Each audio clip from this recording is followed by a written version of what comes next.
ليه فودن 47 وارنولد 66 وبرونو غيماريش 39 واخيرا ديكلان رايس 41.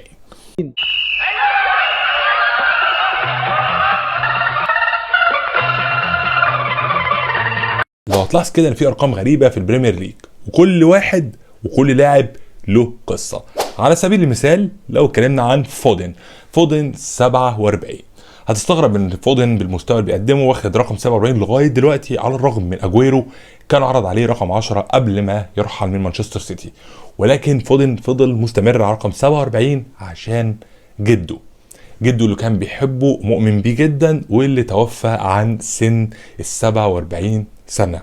في الناحيه الثانيه لو رحنا لبرونو غيماريش، نفس القصه بالنسبه زي فودن. برونو غيماريش اللي مختار 39 من يوم ما بدأ مسيرته في الدوري البرازيلي لحد ما وصل الدوري